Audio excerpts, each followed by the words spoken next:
Halo Alterians, kembali lagi di Altercast Reborn pada sesi Radio Warta, suara dari Warta untuk Alterians. Balik lagi bersama aku, Amanda Putri Febi Lestari dari LPM Alternatif. Baik, di edisi kali ini spesial banget karena kita akan ngobrol dan bahas tentang Hari Batik Nasional. Tentu aku gak sendirian, aku sudah bersama dengan narasumber yang cantik, menarik, dan gak kalah kecenya. Kita akan ngobrol tentang Hari Batik Nasional bersama Desya Rahmadini Prawira yang merupakan menjabat sebagai Menteri Pariwisata dan Ekonomi Kreatif BEM UBB. Halo Desya. Halo Manda. Sebelumnya apa kabar Desya? Alhamdulillah baik, kamu? Alhamdulillah baik juga pastinya. Sebelumnya aku ucapin terima kasih buat Desya yang udah hadir pada podcast kita pada hari ini. Sama-sama. Nah, mungkin teman-teman yang lain belum ada yang pada kenal dengan Desya. Mungkin Desya boleh kenalan diri dulu dong. Halo semuanya, perkenalkan nama saya Desya Rahmadini Prawira. Saya adalah mahasiswi S1 Hukum Universitas Bangka Belitung dan saat ini adalah saya menduduki semester 5. Oke, terima kasih Desya. Sama-sama. Guys, keren banget ya kita hari ini sama-sama pakai batik yang merupakan khas dari kebangsaan kita yaitu negara Indonesia. Betul banget. Cocok banget buat ngerayain Hari Batik Nasional. Baik, tanpa berlama-lama lagi, mari kita tanya-tanya seputar dan mengenai tentang batik nasional kepada Desya dari segi perspektifnya sebagai mahasiswa, oke? Oke. Baik, pertama-tama aku mau nanya nih, Des, kamu tahu nggak sih kenapa setiap tanggal 2 Oktober ini diperingati sebagai Hari Batik Nasional? Ya, tentu saja aku tahu. Karena tanggal 2 Oktober setiap tahunnya itu dirayakan oleh Indonesia yang setiap tahunnya itu memperingati Hari Batik Nasional. Dan sebelumnya UNESCO telah menetapkan pada tahun 2009 dan tepatnya pada tanggal 2 Oktober itu UNESCO resmi mengakui batik Indonesia adalah Intangible Cultural Heritage of Humanity atau warisan budaya tak benda yang diakui oleh dunia. Oke, bener banget itu. Kemudian pertanyaan selanjutnya, kalau ngomongin sejarah batik kan udah dari zaman kerajaan. Nah, menurut kamu tuh kenapa ya batik bisa bertahan sampai sekarang? Ya, tentunya batik itu bukan hanya sekedar baju, pakaian, atau hanya dibutuhkan pada saat acara-acara tertentu. Tapi batik itu adalah suatu identitas, filosofi, dan itu adalah suatu kebanggaan bahwa kita sebagai masyarakat atau rakyat Indonesia harus melestarikan itu semua. Karena apa? Anak dan cucu kita nanti membutuhkan hal tersebut karena itu adalah suatu kebanggaan. Karena kita adalah Indonesia. Indonesia disatukan dengan budaya dan keragamannya melalui Bhinneka Tunggal Ika. Dengan keragaman suku itu, Indonesia juga disatukan oleh batik yang contohnya kita pakai di baju kita pada saat ini. Yes, benar banget. Kemudian kan UNESCO itu mengakui batik sebagai warisan dunia pada tahun 2009. Nah, menurut kamu apa sih pentingnya pengakuan itu buat Indonesia? Tentunya pengakuan itu penting banget Amanda, karena kalau misalkan UNESCO tidak mengakui bahwa batik itu adalah milik Indonesia, tentunya negara lain akan mengklaim bahwa batik itu milik mereka, dan itu tentu saja akan merugikan Indonesia. Dan tentunya kita sebagai generasi bangsa, penerus bangsa, harus bangga bahwa UNESCO telah mengakui secara resmi di dunia internasional bahwa batik itu adalah milik Indonesia. Yes, benar banget.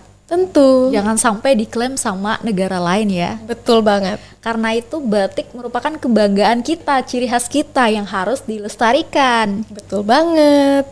Baik, lanjut ke pertanyaan berikutnya ya. Nah, kalau disuruh jelasin batik ke orang luar negeri dengan bahasa simpel kamu bakal jelasin gimana Desya? Tentunya kalau ada bule ya yang kesini ya. Iya. Tapi kan di sini nggak ada bule. Anggap aja aku bulenya deh.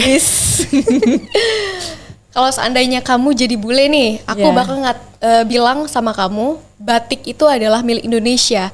Batik is made in Indonesia. Jadi tentunya kita harus berbangga, batik ini milik kita, bukan milik orang lain, dan tidak boleh ada negara lain yang memilikinya. Ya, contohnya adalah sebuah perjuangan kecil yang kita lakukan adalah kita menggunakan batik dalam kehidupan kita sehari-hari, tidak hanya di kegiatan formal ataupun kegiatan lainnya, tapi boleh juga kita gunakan dalam setiap harinya. Kalau misalkan Amanda contohnya, di rumah pasti punya daster kan? Yes. Dan daster itu tentunya banyak motif batik. Bener banget. Dan itu adalah suatu hal kebanggaan bagi kita. Kita menggunakan batik di seluruh kehidupan kita. Ya benar banget sih, apalagi kan sekarang zaman modern, banyak kreasi-kreasi unik dan lucu-lucu dari batik ini. Apalagi buat perempuan yang suka pinky-pinky, batik pink bisa dipakai daster. Terus ada kemeja gitu kan yang bentuk motif batiknya nggak kalah lucu. Pasti kita seneng dong pakainya, liatnya. Bukan betul juga banget. itu juga jadi apa namanya, salah satu hal bentuk kita dalam melestarikan Kebudayaan kita. Yes, bener banget. Oke, selanjutnya nih, menurut kamu anak muda sekarang tuh kan lebih lihat batik sebagai pakaian formal atau udah jadi tren fashion nih? Batik itu tidak hanya sebuah pakaian, Amanda, tapi adalah sebuah identitas. Batik itu tidak hanya kita gunakan pada pakaian adat, tetapi juga bisa menjadi pakaian yang tren di masa sekarang. Contohnya, batik ini bisa kita padukan dengan pakaian apapun, asalkan matching. Yes. Warnanya menyatu dengan warna lainnya. Jadi batik itu tidak terpaku dalam hal tradisional, tapi juga bisa kita padukan dengan hal-hal yang berbau modern. Misalnya, pakaian yang kita pakai sekarang ini adalah semi modern, jadi kita padukan antara tradisional dan modernnya. Oleh karena itu, batik itu tidak terlepas dari masa yang dulunya kita lewati, yaitu nenek moyang kita, tapi kita dapat hantarkan bahwa kebudayaan itu dapat kita lestarikan dengan menggunakannya di kehidupan kita sehari-hari, Amanda. Yes, keren. Contohnya tadi kan di kehidupan sehari-hari kalau di perempuan itu seringnya pakai daster. Daster, betul banget. Karena senyaman itu ya pakai daster. Setiap hari. Iya. Nah, selanjutnya nih, mengaitkan dengan latar belakang Desia yang sebagai anak prodi hukum. Aku mau nanya yang berkaitan dengan hukum nih, teman-teman. Boleh banget. Oke, sebagai anak hukum nih, aduh si paling hukum. Menurut kamu penting gak sih batik ini dilindungi hak cipta biar gak diklaim oleh negara lain? Tentunya hal tersebut sangat diperlukan bahwa kekayaan kita ini sangat melimpah. Jadi dapat mengindikasikan bahwa negara lain dapat memilikinya. Oleh karena itu, hukum ini digunakan untuk menciptakan batasan bagi mereka yang mungkin ada indikasi untuk meniru ataupun mengklaim bahwa itu adalah milik mereka. Hukum ini adalah sebuah wadah dan mempertegas bahwa batik itu tidak boleh disalahgunakan, tidak boleh juga ditiru atau di copy paste, tapi harus dibuat dengan tangannya sendiri, yaitu tangan kita, tangan-tangan dari masyarakat Indonesia. Makanya hukum itu sangat penting dalam berbagai bidang. Dalam contoh kecilnya saja, batik itu tidak bisa diklaim ataupun tidak bisa ditiru oleh orang lain karena itu bertentangan dengan hukum, Amanda.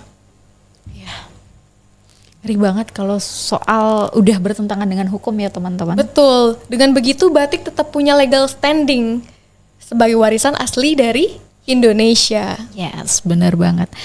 Gini nih, kalau ada negara lain yang ngakuin batik sebagai budaya mereka, kamu bakal ngerespon apa nih? Tentu nolak dong, dengan tegas nih.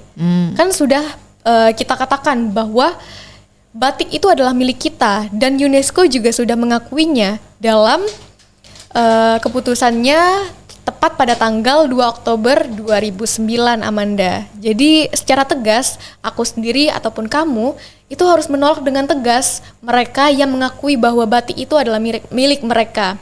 Sementara sudah dipertegas oleh UNESCO dan negara lainnya bahwa batik itu adalah milik kita. Kita harus mengajak masyarakat ataupun teman-teman kita untuk melestarikan batik itu agar tidak terjerumus atau tidak tergerus dalam setiap zamannya, karena setiap zamannya itu memiliki ciri khas tersendiri, tapi selalu dengan khasnya. Contohnya adalah kita sendiri yang seperti saat ini, Amanda, Gen Z. Yes, benar banget. Pertanyaan selanjutnya, aku mau nanya nih. Menurut kamu gimana sih caranya mahasiswa hukum bisa melestarikan batik dari sisi hukum atau mungkin advokasinya?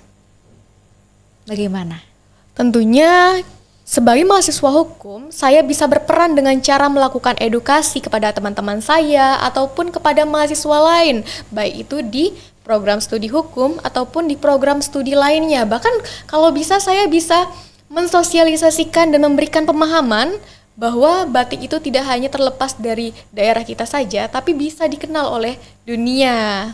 Oleh karena itu, dengan kita mengedukasi, memberikan pemahaman, dan melakukan kajian akademik terkait perlindungan batik, kita bisa merangkul semua orang, kemudian dengan para stakeholder yang ada di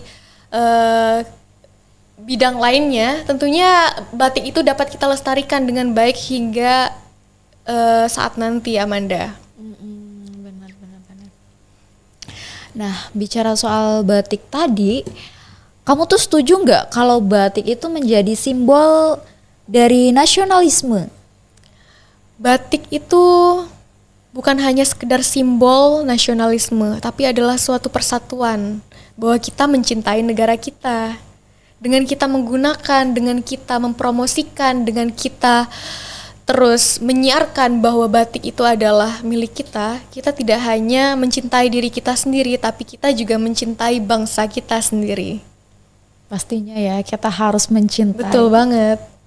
Kayak kita mencintai si doi dong. Iya, kok bawa doi sih? Siapa nih doinya? Siapa ya? Setelah berbincang lama, ternyata kita udah ke pertanyaan terakhir nih. Sayang banget. Kok cepet banget ya? Iya, asik itu ya ternyata ngobrol sama Desia. Baik, sayang banget tapi ini pertanyaan terakhir deh. Kalau harus ngajak teman-teman mahasiswa pakai batik dengan satu kalimat singkat, kamu bakal bilang apa ke mereka? Sebagai mahasiswa hukum, sebagai mahasiswa dari Universitas Bangka Belitung, dan sebagai masyarakat yang ada di negeri yang saya cintai ini, saya akan mengatakan dan mengajak teman-teman saya bahwa batik itu tidak hanya sekedar gaya, tetapi juga cara sederhana untuk melestarikan dan mencintai negara kita, Amanda. Oh, keren banget. Oke guys, seru banget nih obrolan kita ini tentang batik. Mulai tadi sejarah singkatnya ya sudah dijelaskan sama Desia, merupakan informasi yang sangat bermanfaat ya kan. Terus kemudian pengakuan dunia sampai peran mahasiswa dalam melestarikan batik ini. Aku mau ngucapin terima kasih banyak buat Desia yang sudah hadir di podcast kita pada hari ini. Sama-sama Manda, aku juga makasih. Terima kasih banyak ya udah nyempetin waktu buat memberikan informasi yang bermanfaat bagi teman-teman di luar sana juga. Semoga podcast ini bisa bikin kita semua makin bangga menggunakan batik. Kebanggaan kita ini loh, bukan hanya sebagai pakaian formal ya. Bukan hanya sekedar gaya. Bener banget, tapi juga simbol budaya dan nasionalisme Indonesia. Betul banget. Sampai ketemu lagi di episode-episode seru kita berikutnya. Di mana lagi kalau bukan di Altercast Reborn, prestasi terkini, obrolan tanpa henti.